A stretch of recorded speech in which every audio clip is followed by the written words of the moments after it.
नमस्कार, आप देख रहे हैं महाखबर। मैं सुधाकर सिंह। अभी लगातार संसद में गतिरोध चल रहा है और महिला सांसद होने के नाते अभी देखने को मिला कि जिस तरीके से सोनिया गांधी पर लगातार हमलावर हो रही थीं स्मृति ईरानी, और लगातार संसद नहीं चल रहा है। तमाम मुद्दों पर बातचीत करेंगे। हमारे साथ एनसीपी के राज्यसभा सांसद हैं फौजिया खान जी हैं। हम इनसे बातचीत करते हैं और जानने की कोशिश करते हैं कि क्या सच में गतिरोध है, क्या सच में बोलने नहीं दिया जा रहा है, क्या है मसले, क्या है मुद्दे। तमाम मुद्दों पर बातचीत करेंगे। मैम, पहले ये बताएं कि कितनी मुश्किल हो रही है इस सरकार में बात करने में। देखिए, 267 की नोटिस जो है वो पिछले सेशन से लगातार ऑपोजिशन दे रहा है पार्लियामेंट में, लेकिन महंगाई पे चर्चा लेने के लिए सरकार तैयार नहीं है।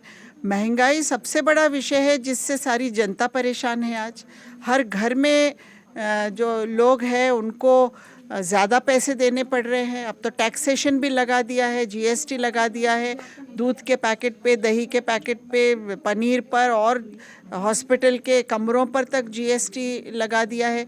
इससे पहले जीएसटी खाने के एसेंशियल आइटम्स पर कभी नहीं था, लेकिन अब तो अंग्रेज़ों के बाद पहली बार इसी सरकार ने जीएसटी लगाया है आम आदमी के खाने के चीज़ों पर, पीने के चीज़ों पर भी। दूध जैसी चीज़ जिसमें छोटे बच्चे जिस दूध पीते हैं, वो छोटे बच्चों को दूध पर भी जीएसटी लगाया गया है। ये सारे मुद्दों पर विपक्ष जब चर्चा की मांगनी कर रहा है, बराबर रीतसर नोटिस दी जा रही है कि हमको बाकी का आपका जो काम है वो सस्पेंड करके इस पे चर्चा करनी दी जाए। चर्चा करनी नहीं दी जा रही है। क्यों नहीं? आकर सबसे बड़ा मुद्दा ये है।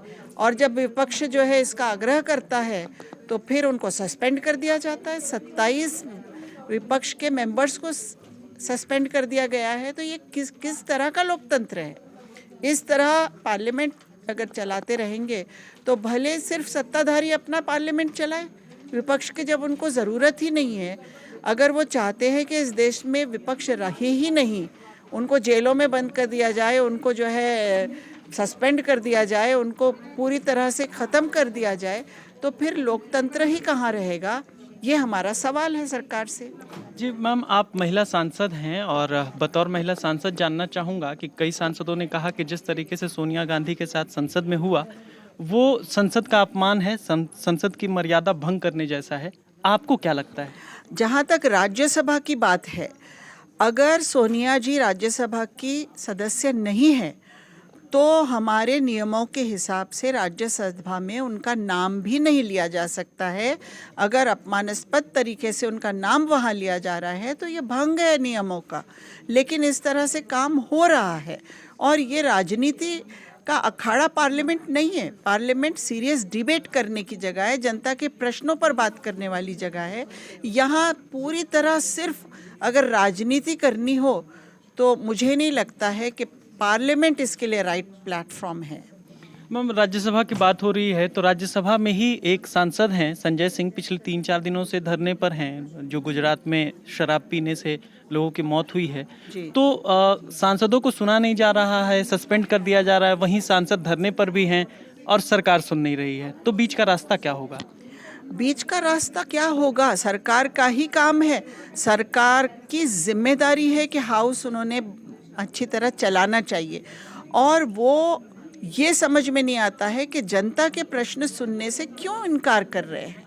सरकार अपने हिसाब से जो मुद्दों पर वो बात करना चाहेंगे वो ही चर्चा लेंगे, तो पार्लियामेंट कैसे चलेगा?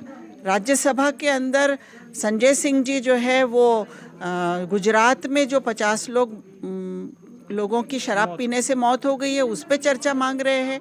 कोई जो है सस्पेंशन नोटिस ईडी और सीबीआई और एनआईए का जो मिसयूज़ हो रहा है एजेंसीज का, उस पर चर्चा मांगी जा रही है।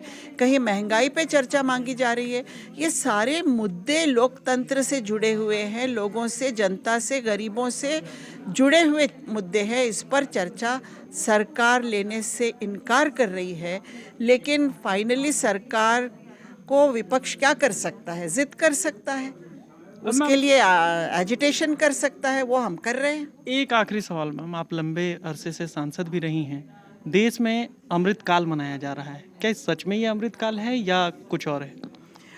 अब सरकार इसको अमृतकाल कह रही है, लेकिन मुझे नहीं लगता कि जनता की भावना इस तरह है, क्योंकि अगर इतनी महंगाई के साथ जहाँ पर कम से कम 30% खर्चा बढ़ गया है लोगों का, बेरोज़गारी अपनी बुलंदी पर है, लोग जो है आज रो रहे हैं महंगाई से।